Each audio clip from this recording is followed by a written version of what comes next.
simulation techniques end up working, and when and how you should end up using them in particular applications. So again, at a high level, one of the things I just want to be very clear about is what the simulation problem means to me. So of course, since many of you are experts, I won't belabor the point too long, but inside the community, there's multiple different meanings of what it is to simulate a quantum system. To some people, what it means is find the ground state energy of a particular system. However, to me, what simulation typically ends up meaning is it's essentially a compilation problem. It means that what I want to do is I want to be able to find a quantum circuit that's capable of approximating an operator exponential, e to the minus iht, where h is the Hamiltonian, given some structure that's known about the particular Hamiltonian.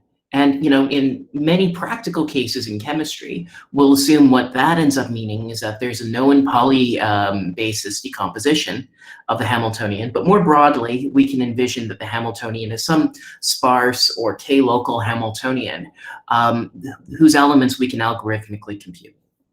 And so the basic notion behind this that many of you who've seen me talk before have seen variants of this slide over the years. But in any case, the key idea of simulation from this perspective is that simulation really takes place in two worlds. The first is the world of the physical system, and the second is the world of the quantum computer that's emulating the physical system. So the whole idea, basically, as this figure is showing, is to take some initial state and build an encoding of that initial state as a state inside the quantum computer. Then what we want to do is we want to carry out a sequence of quantum gates that transforms that initial state through to a final state, such that that final state is within a distance epsilon of the ideal final state that we would see in the system. Then from this perspective, given this copy of a state that's approximately logically equivalent to the output state we would see in the physical system, we can basically perform any experiment that we feel like on it in order to learn physically relevant quantities. Energy, of course, is one of them, but other things can be extracted, like dipole moments, for example, magnetization. The sky's the limit. So that's really basically it. However, the reason why quantum simulation is a hard compilation problem is, of course, that the matrices are exponentially large. And in general, one of the odd things about quantum simulation in some ways is that, while we might know what the Hamiltonian is, we actually don't know explicitly what the unitary matrix is that we're trying to build. And so in this way, simulation is interesting because it's kind of an implicit circuit compilation problem. And so there's a number of different approaches. And basically, the key idea behind all simulation methods is that they take this hard problem of building this operator exponential that we want to implement and break it into a series of sub-problems that we can easily implement on the quantum computer. And there's kind of four broad strategies for handling this. There's Trotter-Suzuki formulas. Recently, there's been a lot of interest in randomized forms of this, which I consider Q-drift, density matrix exponentiation, and other approaches, typical examples of this. There's linear combination of unitaries, and there's quantum walk-based methods. All of these approaches are actually individually optimal in their own setting. There's different things that they individually do better than all the rest of them. And so for this reason, we haven't yet found kind of like the one quantum algorithm to rule them all. Each of these different approaches is useful in a different setting. And my main purpose in this talk is to give you some intuition about how I've used these different strategies in different contexts and why. The one that I won't be spending as much time on is the randomized approaches. If any of you have any questions about that, I'd love to talk about those approaches, but unfortunately, I didn't quite have enough time to shove it in my talk. So the first and most basic approach for quantum simulation, well, I say basic, but I really actually don't kind of mean basic, because it turns out that, well, this approach is very straightforward. It's actually really hard to to bound the error. So the key idea behind this is that what we have is have a operator exponential of the form e to the minus iht. If we assume the Hamiltonian is a sum of a bunch of individual terms, then what we do is we can obviously just approximate this as e to the minus I product over j ajhjt plus order t squared. And that's the whole idea behind the Trotter-Suzuki approach, is that we break up our time evolution into a sequence of exponentials of the individual terms. Then the goal is to pick each of those individual terms to have some very nice structure so that we can individually simulate all of them efficiently. And so the intuition basically behind all of this is that by taking our time steps sufficiently short, what we can do is kind of rapidly turn on and off the individual terms in the Hamiltonian. And by doing this frequently enough, it simulates all the interactions in the Hamiltonian being on perpetually. And so this is quantified down here by this expression, which basically ends up giving you kind of the crudest notion of the error. And this can be proved just using a straightforward application of the Baker-Campbell-Hausdorff formula. But in any case, what it says is, it says as the number of time steps ends up increasing, your error goes to 0.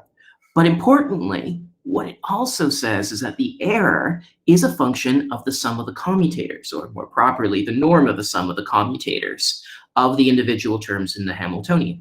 So at a high level, basically what this is saying is that if you've got a bunch of terms in your Hamiltonian that commute or approximately commute, then Trotter-Suzuki simulations are going to be the best game in town.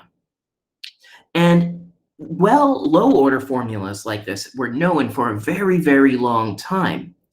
It turns out only relatively recently have high-order variants been developed. And a lot of the credit due to this goes to Yuan Su, who had a joint paper with me on this that ended up showing that high-order analogs of this can be created that end up all depending on the commutators.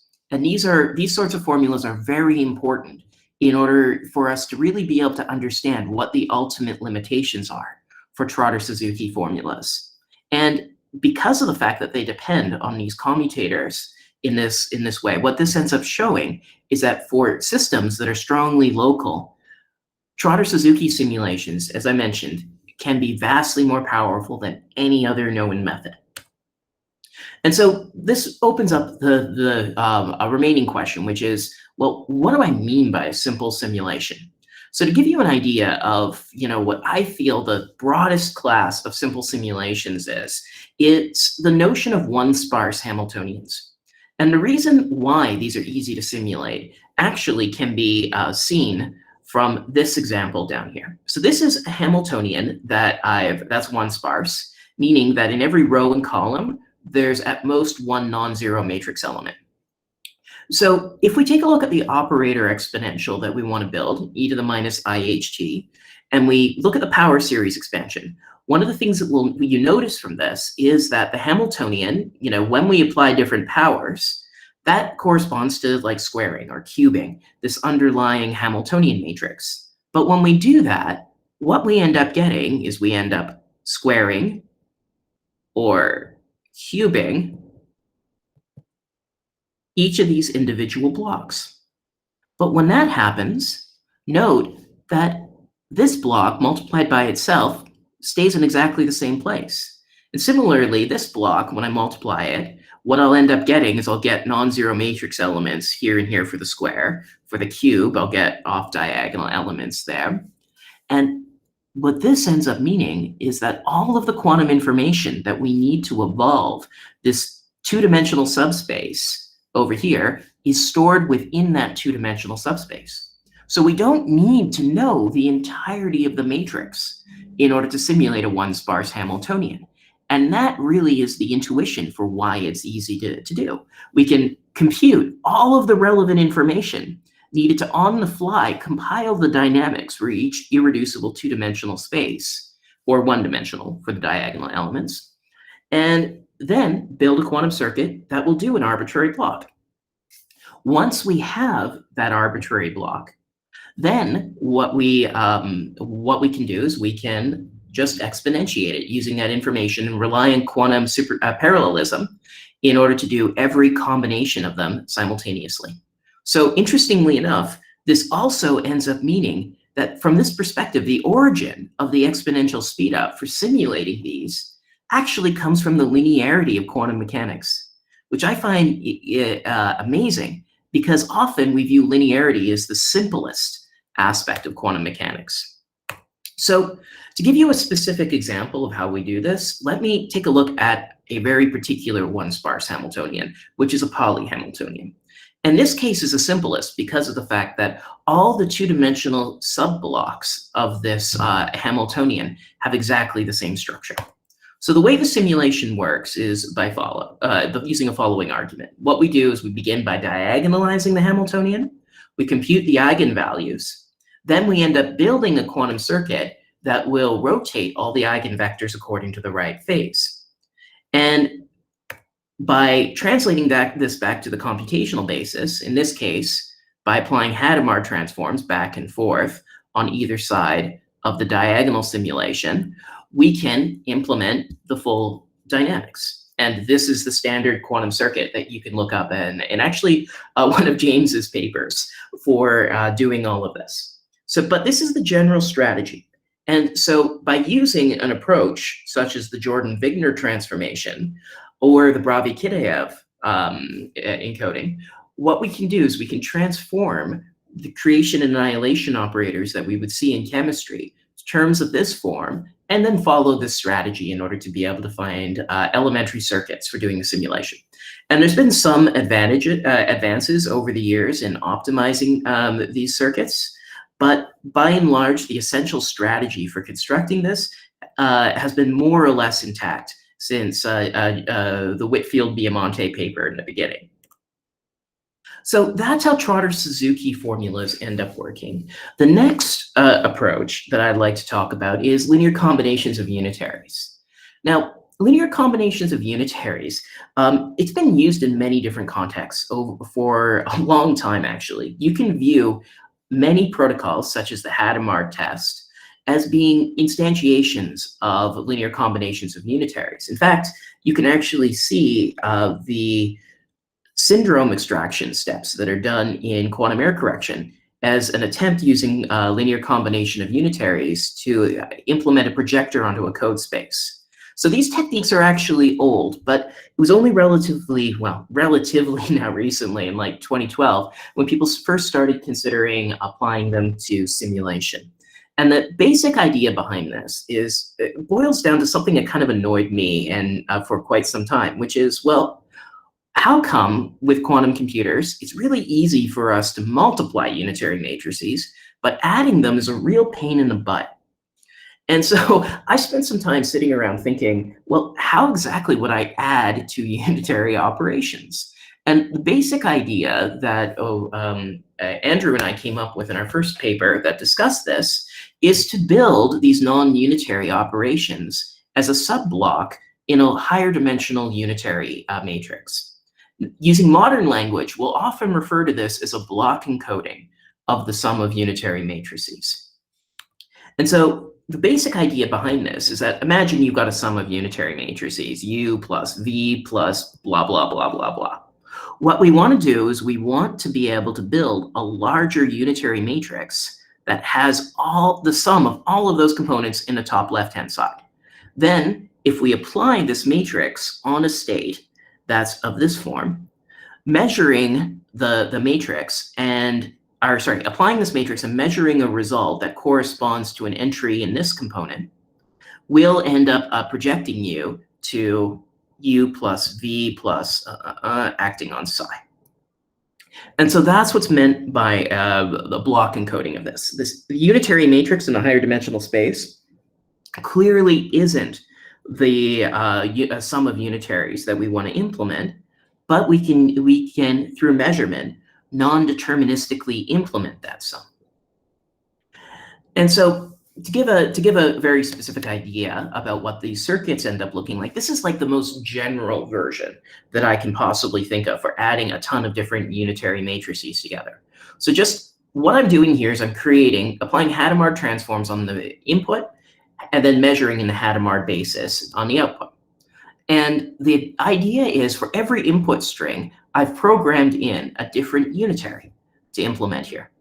And by carrying this out, if we prepare 0 on the outside and we measure 0 on all of these individual qubits, what we'll have done is we'll have taken the initial state and have mapped that to a sum of different unitaries. Okay, so that is the basic idea behind this. It turns out that we can boost the success probability of this to 1 using amplitude amplification. But that is only really helpful for simulation purposes if, in the case where the sum of unitary matrices is approximately unitary, because then we can use a technique that I believe was originally developed by Robin Cathari, but it's based on an older technique called QMA amplification, or an older paper on QMA amplification, I should say, where we can boost the success probability to 1 by not carrying out a reflection about the initial state, but rather 2 subspaces that control the final and initial states that we want to find. So that is basically how this ends up going. Now, something I should mention, because this shows up in the terminology, is that there's 2 different types of subroutines that are used here. The first one prepares the different weights for the unitaries that are used in the sum. And so uncreatively, it's often called prepare. Select, what this subblock does is it applies each of the unitaries to the state, and then prepare uncomputes that. And so, okay, this looks like something that could be done to do a simulation, and in particular, because the Taylor series approximation expresses the Hamiltonian as a sum of matrices. If we can write each of these as a sum of matrices, then we can use this circuit to implement the sum to actually carry out a truncated Taylor series expansion. So that is basically how this ends up working. But to provide you some intuition behind it that'll be useful when I discuss the interaction picture simulation method shortly, I'd like to let you know, or give you this intuition that LCU really kind of works like an analog of Monte Carlo algorithms. So the way you can kind of think about this is, imagine what you do is this quantum state, this prepare circuit up here, it samples a random input, where this index j down at the bottom indexes a particular unitary that we want to carry out. And this is an example of that I did where I wanted to do a case where U0 has twice the weight of U2 and the rest of them, but we don't need to worry about that so much. The key thing is that the way that this ends up working is that we can envision the sampling process doing something analogous to this. It will draw a particular unitary with amplitude proportional to the magnitude of those terms, and then apply this in quantum superposition to the particular state. And the result ends up getting normalized. So what ends up happening here, the interesting feature about linear combinations of unitaries, and this is also true, incidentally, for Cubitization, is that the cost doesn't actually end up depending on the total number of terms. Just like the cost of a Monte Carlo algorithm doesn't depend on the total number of j's that you end up having. It just ends up depending on what the cost of the lookup is to figure out which j to apply, or which unitary to apply, given that you've sampled a particular j, and what the cost is of doing the Hamiltonian, or the prepare step in the beginning and end. So that's all we end up caring about. So something that's very cool about these approaches is if you have a ton of Hamiltonian terms that don't necessarily commute, then this approach is much, much better than Trotter-Suzuki. And also, it ends up having complexity that scales near linearly with the evolution time, which is fantastic. Now, one other thing that I should mention that LCU does better than any other known method at the moment is simulating time-dependent Hamiltonians. And so basically, the reason why we can end up doing this so effectively is, let's just imagine, for the sake of argument, that h of t is unitary. Then what we can do is we can consider generalizing our notion of the select oracle to also take a register that specifies the time. Then the select routine, which applies the Hamiltonian to the quantum state, will work exactly the same way, except now there's just a time that tells it what value of t to throw into the matrix over here. Given this particular type of oracle that gives the Hamiltonian, what we can then do is we can then approximate the Dyson series for the time evolution operator, which is given by this over here, which you'll note looks very much like the Taylor series expansion, except, well, it's time dependent now because we're looking at simulating a time dependent Hamiltonian. And the only complication that ends up coming up in this is the fact that we have these different times that the Hamiltonians are evaluated at, and we have to make sure that the two terms are time ordered. But apart from that, the rest of the concept is very straightforward. We go through and we use this sort of quantum analog of a Monte Carlo algorithm to sample from each of these individual integrals and approximate the integrals by a kind of a Monte Carlo-ish sum. And so the thing that's actually really kind of neat, and this is exactly true also for Monte Carlo integration, is that the number of accesses that we need to this select protocol over here doesn't actually depend on the derivatives whatsoever of these Hamiltonians. The number of gate operations depends logarithmically, it turns out, on the number of on the size of the derivatives, because that gives the number of bits of precision that we need to accurately specify the Hamiltonian at a particular time. But apart from that very, very weak logarithmic dependence, this is totally independent of all of the derivatives, just like Monte Carlo averaging is as well. And so this actually opens up the main application for chemistry, I feel, for these techniques, which is the interaction picture simulation. So the basic idea behind the interaction picture simulation is that what it does is it does something kind of perverse in a way. What we do is we take a time-independent Hamiltonian, such as what you would end up getting for a simulation of nitrogenase or some other challenging target molecule, and then it transforms it into a time-dependent Hamiltonian. And so these sorts of things you've actually probably seen in your elementary mechanics courses. There's two different ways that you can end up taking a look at an object moving. You can take a look at the object moving from an inertial reference frame, or you can take a look at it from a rotating frame. From the perspective of the rotating frame, this person over here going around the carousel stays at a constant position relative to the center. Of course, this vector relative to the inertial frame is going to be rotating, and this shows up as forces in the dynamics. But we don't have to worry, if we do that, about the complications of also tracking the position of, say, I don't know what this thingamabobber, this pole for the carousel is at as it goes around the loop, which we would have to do if we were using an inertial frame of reference. This ends up making the dynamics intrinsically time-dependent and often more difficult to solve.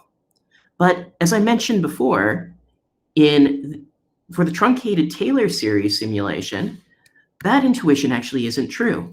It's often easier to take some of these strong forces, which would show up as constraints over here, and translate to this picture, because those strong forces turn into fast time dependencies, which we can simulate at low cost.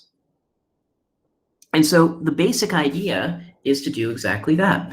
Imagine we've got two different sizes of terms in our Hamiltonian, and this actually we generically do, especially if we're looking at simulating chemistry inside a plane wave dual basis. Sorry, because you've got about another 5 to 10 minutes.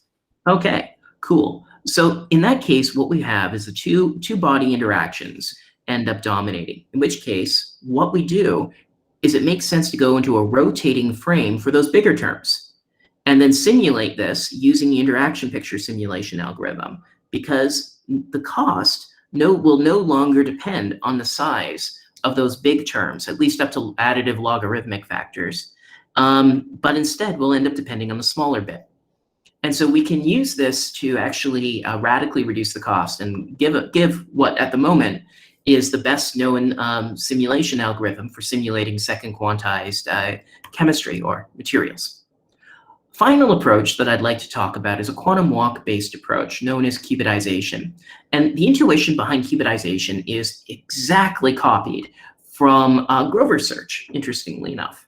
And so the idea behind it is that it just uses those two oracles that I mentioned before, the prepare and the select oracles, in order to be able to build a quantum walk that corresponds to the time evolution. And so to understand this, the easiest way to look at it is, let's imagine the case where the select operator over here is unitary and Hermitian. So select squared equals 1. This implies that select is a reflection. So if we do that, then we can see that this block and that block are both reflections. So this walk operator looks just like a Szegedy walk in this context. It's performing a pair of reflections. And so we can analyze this. And one of the things that we note is that actually the select and prepare oracles do something really interesting to this extension of the individual eigenvectors. Here, the state alpha, in case you're curious, is sum over j square root alpha j divided by some normalization factor. So what ends up happening is that this walk operator, when we apply each of the steps through it, will carry out a series of reflections. And these two reflections up to a global phase basically will, first one, the select operation, after doing some algebra, you'll see that it can be interpreted as reflecting about the state orthogonal to the target state that we want to prepare up there. And so what we do that, then we reflect about the initial state, which is what this part does, and then we reflect back up, enacting a rotation within a two-dimensional space. The description of the rotation operator within the two-dimensional space, really, it just requires a bunch of elementary algebra. You can end up seeing and gives you the same dynamics that you would, or same eigenvalues that you'd end up getting up to plus minus 1. But you end up getting the arc cosine of those values. And so essentially, if we're interested in solving a static problem, this is a non-issue, because what we can do is we can just apply phase estimation on the walk operator, learn the arc cosine of the eigenvalues, and then just take the cosine of those. Or if we're feeling a little fancier, that can be fixed up using quantum signal processing. But I won't get into that because it gets less play in chemistry applications. So the most important slide out of all of this spiel is this one, where basically what I want to do is I want to be able to convey to you the different use cases for each of them. So for Trotter-Suzuki simulation, they're fantastic because of the fact that the error scales with the commutators of the terms. And it works for time-dependent as well as time-independent Hamiltonians. However, it doesn't give you optimal scaling with T or epsilon in general. LCU is the most flexible of all of the approaches. It can handle time-dependent and time-independent just the same. And for cases where you have one term which really overpowers all the rest of them, we can use this interaction frame trick in order to be able to dramatically speed up simulations. And finally, we've got our sledgehammer approach, which is cubitization. If we don't have any structure whatsoever in the problem that we can truly take advantage of, cubitization often is the best game in town. However, I should mention that LCU and cubitization, another downside to them is that both of them require a substantial number of ancillary qubits, meaning that we can't really effectively run them on most near-term quantum computers. So that's the broad strokes of these three methods. So I want to give you some ideas about where these applications have been used in applications related to chemistry by myself and my co-authors, and give you an idea of why we chose those particular techniques. So the first one that I wanted to give is an example of where we chose to use Trotter. And this example is a simulation of the Schwinger model, which describes quantum electrodynamics in 1+1 dimensions. And so for this particular problem, what we have is we've got a bunch of positronic and electron orbitals, where the positrons and electrons basically end up interacting through an electric field that's stored on each of these green links. You can envision the electric field as just being a number going between like -k and k. And the Hamiltonian, it ends up actually, despite the fact that it's a generalization of chemistry in one dimension, if you think about it, it really actually looks quite a bit different when you express it out in this form, because the Coulomb interaction is only implicitly given in this Hamiltonian through Gauss's law on the electric fields over that.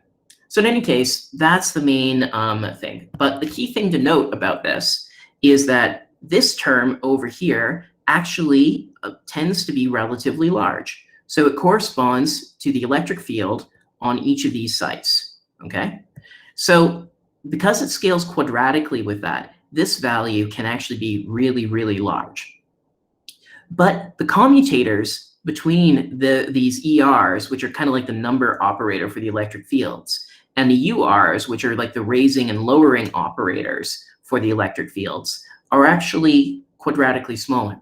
So in this case, because the commutators are relatively small, and because of the fact that we only have local interactions between the terms, Trotter-Suzuki does very, very well with this approach. And in fact, it actually ends up, in many ways, beating the cost of cubitization.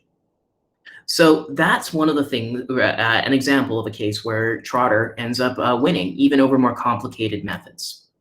For the interaction picture simulation, the key win case is also for Hamiltonians that are strongly diagonally dominant.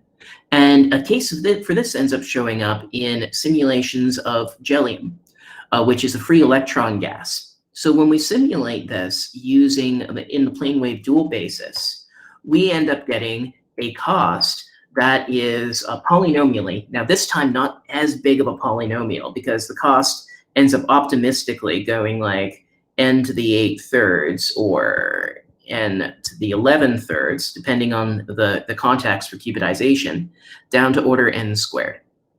So the scaling with the number of orbitals in this case is a polynomial improvement, but it's not necessarily as big as it can be in a strongly diagonally dominant cases, where the differences can even be exponential, actually. And so the final thing I wanted to talk about is cubitization. And so to give you an idea about cubitization, if we're taking on a problem like nitrogenase, and this is a really old stuff now from myself as well as actually several other people who are on this call, this work over here has actually become a benchmark problem that we use in order to be able to determine progress in quantum simulations. And so the first numbers that ended up coming out of this for an admittedly probably too simple model for nitrogenase ended up giving us a number of non-Clifford operations that are kind of on the order of 10 to the 14, which is kind of punitive. But over the last few years, through optimizing cubitization and through using a number of different approaches in order to try to factorize and through that simplify the Hamiltonian, we've ended up actually being able to reduce these costs down to about 10 to the 9 Toffoli gates, which I should mention is only actually a factor of 2 less, roughly, than the number of Toffoli gates needed by recent work from the Microsoft group. So this is showing that kind of now we're getting to this point where factors of 2 and factors of 10 are increasingly starting to matter. Older work that required 10 to the 14 or so gates, or 10 to the 13, was kind of suboptimal. And now we've been able to really kind of scrape for relatively unstructured problems like FOMOCO, many of these orders of magnitude off. I don't know where the bottom of this barrel is going to hit. I don't think this number is optimal. There's a number of different tricks that I can think of to improve this. But what this ends up showing is that For problems that have no structure whatsoever, cubitization can offer substantial advantages relative to older techniques like Trotter. And so there's some actual key questions I wanted to conclude with. So I showed you each of these simulation methods shouldn't be viewed as strictly better than any of the other ones. But if that's true, then, well, why can't we build hybridized quantum simulation methods that take advantage of the best features of each of these simulation algorithms? And so an example of this is the work that I've done with Guanghao Lo and Vadim Kluchnikov on developing multi-product formulas, which hybridize between Trotter and LCU. But I strongly suspect that there's more approaches that could be developed that allow us to kind of, capture nice features of multiple simulation algorithms or use them to surgically tackle different parts of a larger simulation problem. Also, I should mention an open problem that, is close to my heart, but probably not many other people's here, is that we don't know whether or not time-dependent Hamiltonians can be simulated with cost that's additive in a number of bits of precision. This is the lower bound that's provable in general based on arguments about query complexity for the parity function.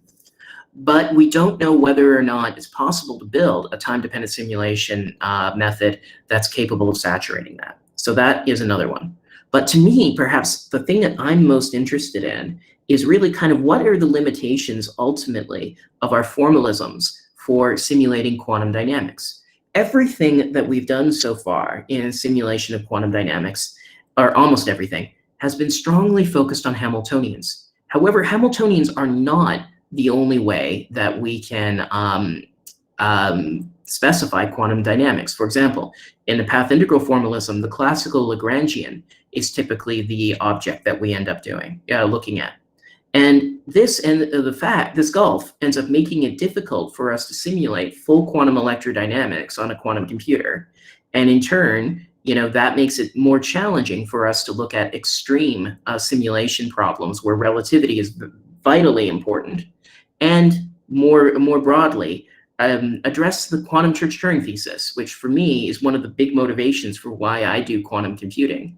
And hopefully one day shed light on the question of whether all of physics, including the standard model, can be simulated on a quantum computer. Thank you very much. Thanks, Nathan, for that talk. We're right at the time right now, and I don't actually have so many questions in the Slack. I guess maybe I've got a brief one just before we move on to the next talk. I was kind of wondering. Like as you mentioned, a lot of the work over the last couple of years by yourself and other people in this chat and collaborators has stretched many of these methods to kind of like the lower bounds on what we know we can do with Hamiltonian simulation. I guess I was kind of wondering, do you think that can you take a rough guess at where we might how many more orders of magnitude we might actually find here, or do you think do you think there are that many more avenues for improving these algorithms further, or are we kind of like at the limit now? I think that we're at the beginning, really, because what's happening is the lower bounds are really sort of, from my perspective, the entry point for figuring out how we should ideally do simulations, because these lower bounds exist for just generic problems. It says that if you could come up with an algorithm that didn't use any structure for the particular problem, what are the limitations that such an algorithm would end up facing?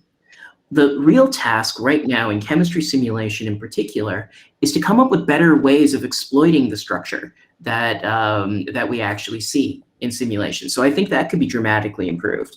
But the other thing that I didn't spend as much time talking about, or any time, is that I think there's a lot of promise in first quantized simulation methods. All of the discussion that I did today was regarding second quantized simulations. And the scaling, especially for the number of qubits, but also for other properties, seems to be much more promising for first quantized simulations than second, especially if we need a large basis set. So I'm of the opinion that actually, even us finding these optimal algorithms is only kind of hints at what properties we want to find or what properties we want to avoid in our particular models in order to be able to easily solve problems in the space. Mm-hmm. Thanks. I see Alon's just written in the chat that he has a question. Maybe I'll briefly allow Alon to ask that, and then we can. If there's no time, I can ask him later. But no. If there is time, okay. So Nathan, this is incredible. I mean, the FEMOCO lowering to 10 to the 9 with cubitization. How easy will it be? And I'm thinking of tequila or things like that. How hard it is once you develop the algorithm to come up with that new estimate? My question is, could we automate this generation of this estimate? So as bases change, as tricks change, we have a lowering of this measurement that we can almost display in a website or something. Because for those of us that do more variational algorithms and leave that space to others, like it's very hard for us to know when this is, how is this coming down as we go along? Yeah. Is it automated? I'll be honest with you. Right now, the way that we compute the costs for these algorithms, it sucks ass. I believe is the technical term. What we do is we do pen and paper bounds on what the error is, and so far that's needed. We haven't come up with a good way of automating estimates of how large our errors are practically going to be, because we need to do trade-offs with in order to ensure that we hit the desired error target. And that's the main obstacle that stands in the way of us writing a program that's capable of just updating various subroutines that we use to perform the simulation to end up generating a cost. If we found good ways of estimating the error, this would be entirely automatic and easily switchable. But at the moment, that's what we spend most of our time doing. And unfortunately, it's led to an entire generation of papers that are increasingly unreadable. So I think that very shortly, we're going to need to start embracing the use of code a lot more in describing these algorithms, because it's getting very daunting. Okay. I'll talk to you offline, but at least in the one we did together with you and Ryan, we calculated the norm of those error terms explicitly once, right? I was asking to go back to something like that for either of these algorithms. It could even be back in the trotter, but now that we know much more, maybe by calculating explicitly some of those metrics, some of those error not. This is done all the time, Alan. And for example, if you take a look at my recent paper on the effective QED as well as the Schwinger model, we do that extensively in both those cases. Okay.